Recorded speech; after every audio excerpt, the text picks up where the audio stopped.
Okay, so it was March 29th, 2013, and I was driving my car, and it was in Greenville, North Carolina, and as I was driving, my car stopped at a stoplight, and the lights cut off, the radio cut off, and I was like, oh, it's the battery. I'm gonna check the battery really quick and then get back in. And the type of car that I had, the battery is in the trunk of those cars. So I got out of my car, walked to my trunk, and that's all I remember. So this guy hit me and he pinned me in between my car and his car. So ultimately I lost both of my legs. And then after that I got really down and really depressed and really sad, and I knew I needed something to get me out of bed in the morning, something that made me feel more normal, more like myself. So I went back to school. I started playing adaptive sports first. So I started playing wheelchair basketball, water skiing, just different things to be more active. Because when you're active and you're being engaging, then you don't really think about like the things that's going on. So then I went back to school for recreational therapy. So I have an undergrad in recreational therapy. And I practiced for 2 years at a male correctional facility. And just being there, I knew I wasn't in my final like purpose. Like I knew, like I was like, it's more to, you know, my story that I need to do. So after going through college and a whole nother career, I knew I wanted to do prosthetics and orthotics. So I applied to 5 different schools, and I got accepted. And as I was deciding, you know, making a pros and cons list, I knew for one, I wanted to be more involved and more in touch with my culture. And out of the 14 schools that provide prosthetics and orthotics, only one is an HBCU. So I knew I wanted to attend the HBCU. And the class size, we only accept 10 students a year. So my class size, we only had 7 students. So I knew I wanted to be, you know, at a place where, you know, I could feel like a family vibe. So that's what drew me, for sure. Checked off the boxes for ASU. In my interview, I remember just going into the interview, and I remember seeing, it was like a panel of people interviewing me to get in. And I remember the program director, Mr. Scott Brettle, and just how warm he was in the interview, and just how, you know, he made me feel comfortable. And even after that, like I was calling and emailing, you know, just asking questions about the program. And I didn't know at the time how busy he was, but literally he responded back to my emails like immediately. Like he was just so, I don't know, attentive to like me, and I wasn't even a student yet. And then when I got in, I realized that I could get a scholarship.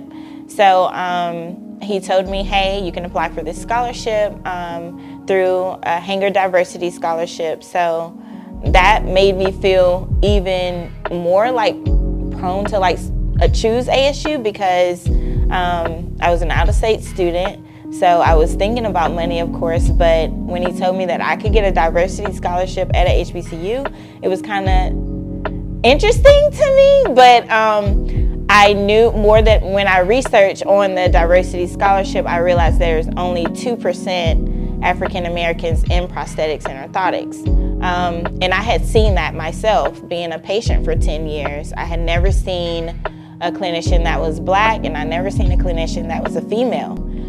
So I knew, you know, I have to be that person. I have to be that person for someone else that will come after me, and, you know, that may be in my same situation and feel like I just want to have a clinician that looks like me. Although like the program director isn't an African American, I seen how he, you know, he was here for the culture, and, you know, I could go to him and I can talk to him about, you know, different things. There was a time we had a DE&I session in Buskey, and just sitting in that session, I feel like it just like grazed the surface. I feel like it didn't really go into depth of, what needed to be discussed. And I went to Scott afterwards, and I was like, I didn't really feel like, they should have gone more into depth. And he was like, you're right. I feel the exact same way. And so that was, something that, made me feel empowered, that Scott knew, like, although I'm not African American, I need to advocate for those that can't advocate for themselves. I wanted my classmates to know that, hey, I'm here. If y'all have any questions, like, I want everybody to win. I want all of us to, be the best clinicians possible. So if there's a question that you have about, being an amputee, or how amputees may feel, or, different things that you can change to make your patient feel comfortable, I'm here for y'all, because I want us all to win, So that was like one of my main goals. And I feel like my classmates saw that, and they chose me to be the president of the class. So that made me feel, good. And I felt like, okay, now I can advocate even more. So I worked at Sam's Club while I was going through school. And I also did research and worked here in the lab as a work study student. So I think when people see how much like I do, they're like, dang, like, she's like such an inspiration. Like, I hear that a lot, like, she's an inspiration, or she's very motivational.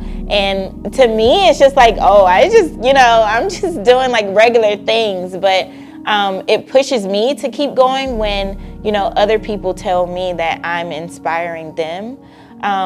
So I think that's one of the main things. Like, people are like, oh, I didn't know amputees could do all of these things, like, because they may have seen like an amputee like running, or, in the Paralympics, but not like, everyday like person, just like living life. They when they think about, people with different abilities, it may not be, oh, this person can be active, this person can get back to doing a lot of things that they did before. So it may be a little bit of confusion, and it's also, I know people feel like inspired by my story because I hear it a lot. So my mom, she is honestly a rock star. She raised me and my two brothers and my sister. We did have a father in the house for a little while, but they got a divorce when I was in 6th grade. So, just seeing her and how she got back. She runs her own business. She's an accountant.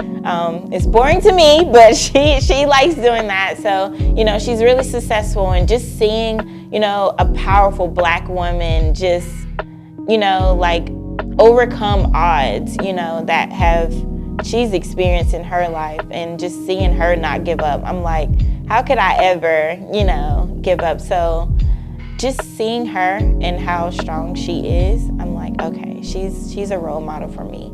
I have to keep going. And just my family, my friends, just different people in my life that, I like to take a little bit from each person that I meet, just to add to my toolbox of things. And that's what pushes me, just seeing other amputees do great things, seeing other successful Black people. And it's like, I feel like that needs to be said. That needs to be a thing. Just other mentors that I have come into contact with, like Miss Adrienne Hill. She was the first Black female clinician I ever met, and I met her when I was in school, and I had already been an amputee for 9 years. And just seeing her was like, oh my God, like, this is who I want to be like. Like, this is what I needed when I was an amputee, just coming through my journey. And now I'll get to do that for somebody else. So that makes me feel good. It makes me want to cry. It literally like makes me want to cry because, oh gosh, I said I wasn't gonna cry. It makes me feel good because I remember when it happened to me, and just like giving up and feeling like, man, like I can't do this. This is hard. And I remember going through every stage of grief. I remember being angry with myself. I remember being sad. I remember isolating. I remember pretty much everything. And, oh, I'm sorry. And just being able to walk across the stage and start my residency in a month, I'm like, okay, I made it, I did it. And now I'll be able to tell my patients that, it's hard right now, but when you look back on your journey, like you're gonna see how far you came, and, use me as an example. And even amputees that like I've, spoken to before and like had peer visits with, and when I'm encouraging them, I'm telling them never to compare. So don't compare your life to mine, but it's just like, use it as an example. Like, okay, she didn't give up, and I'm not gonna give up either. It took me like a year because my accident happened in March, and I still had my right leg. So my left leg was amputated almost like 3 days after I was in a coma. And I still had my right leg, but all 3 leg bones were broken. So I couldn't walk. I had to use a wheelchair. And then in June of that same year, my doctor told me, okay, we're gonna give you a bone graft surgery and you'll be able to get back to doing things. When I went into the hospital, they told me I had staph infection. And then that's when I had to lose my right leg below the knee in July.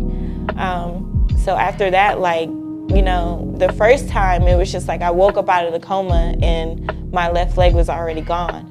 But when he told me I had staph infection, I had to decide to amputate my leg. So that was difficult for me because I thought I was getting better. And, that made me very sad, and it made me feel down. But I had a lot of support and a lot of people around me. And, I remember getting my first pair of prostheses when I was in the hospital, so I was able to stand for the first time in September. But they told me I wasn't completely healed, so I couldn't start my journey immediately. So I left and I got my first, pair of prosthetics that fit me in November of that year. And when I took my first steps, it was honestly like life-changing for me. Like I felt, okay, I can do this. And then I went home. And when I went home, it was a whole different ballgame because I realized how hard it really was and how difficult it really was, and how, okay, I have my doctors and my therapists and everybody, but nobody's here with me. Like I have to figure this out. Like I got to boss up, and I couldn't. It was hard. So it wasn't until January of that next year of 2014 that I was like, Shima, you got to get out of this place, girl. Like this isn't like gonna help you. Like just wallowing in it, just staying where you are is not gonna help you, and I had to realize at that point, like, okay, you got to do better. So I did, and I hadn't stopped since. So actually, like I realized, like when I was in the hospital, I wasn't as confident. So I lost both of my legs, right? So one stops here and then the other one stops down here. So when I was in my wheelchair, I had this green blanket that I would take everywhere with me, and I would lay it over my legs because I didn't want anybody to see that I was an amputee. And I had an occupational therapist, Ms. Helen Houston, and she told me, Shima, you're not taking your blanket today. And I got mad at her, and I was like, yes, I am. I got very mad at her, but I didn't realize at that point, like, she's preparing me for the future. And I'm glad that she did that, because once she did that, it's like I started to build my confidence. Like, so every day it started to get, increasing my confidence more and more and more. So at that point, once I started wearing my legs, I was like, people are gonna look, people are gonna stare, people are gonna be curious because, they may not see amputees all the time, right? So I was like, I gotta put on, like I gotta wear, my sneakers. I have to wear an outfit because people are gonna look anyways. I gotta give them something to, see. So, that's just how I feel about it.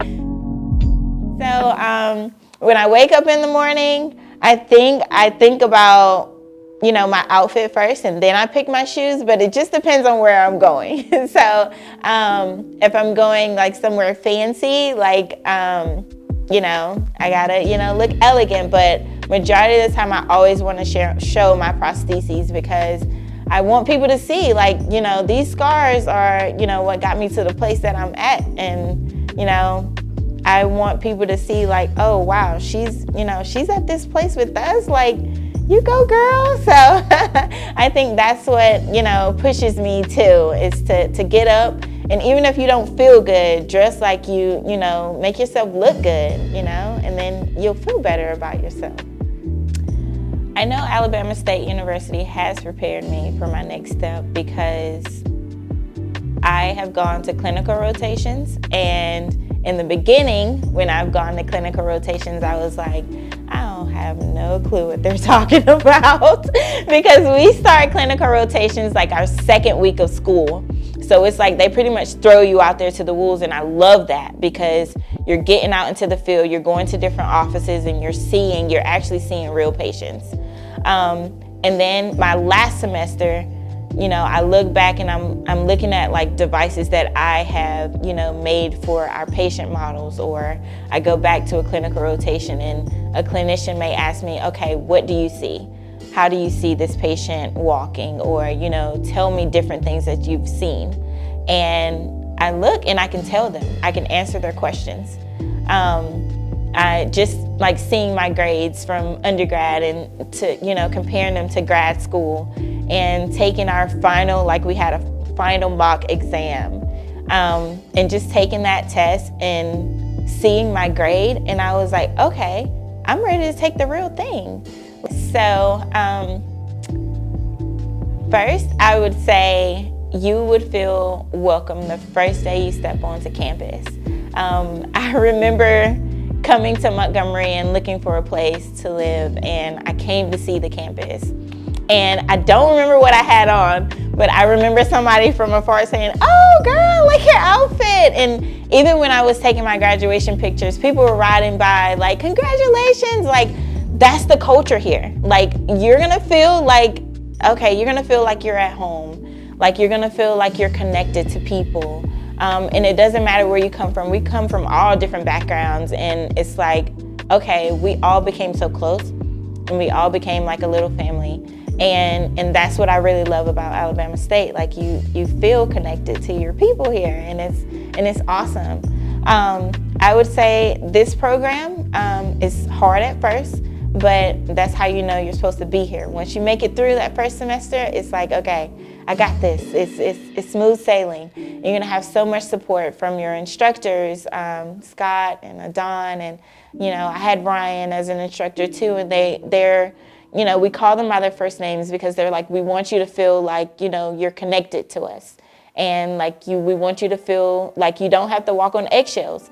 And that's one thing that, I was like, oh, wow, like I got to kind of get used to this because, I'm used to saying Mr. this, but they want you to feel like, okay, I can go to them and talk to them about anything. And that's how I felt. Like, I felt like I could just go into their office and sit down and talk.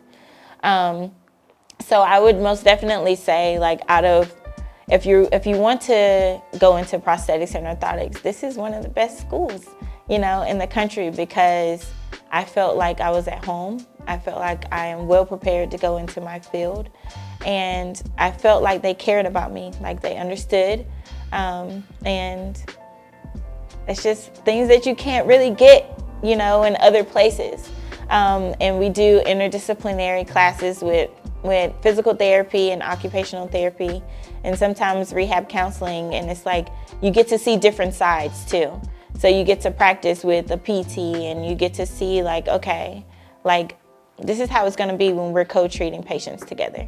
And that you won't get that at other schools. So that's, things that you get to learn from other instructors that aren't your main instructors. So, and you have so much support. So you have the support from, the deans of different colleges and just from different people on campus that you may see and run into. And another thing that I will mention is the counseling services here.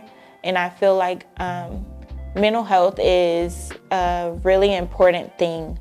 And me personally, I went through it just becoming depressed about, my journey. And then when I worked as a rec therapist, I worked in mental health for 2 years at a correctional facility.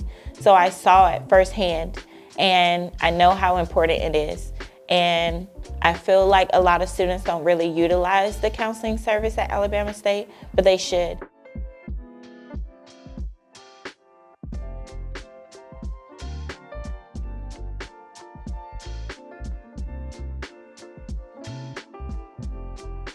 Help more Hornets achieve their goals and dreams. Donate today.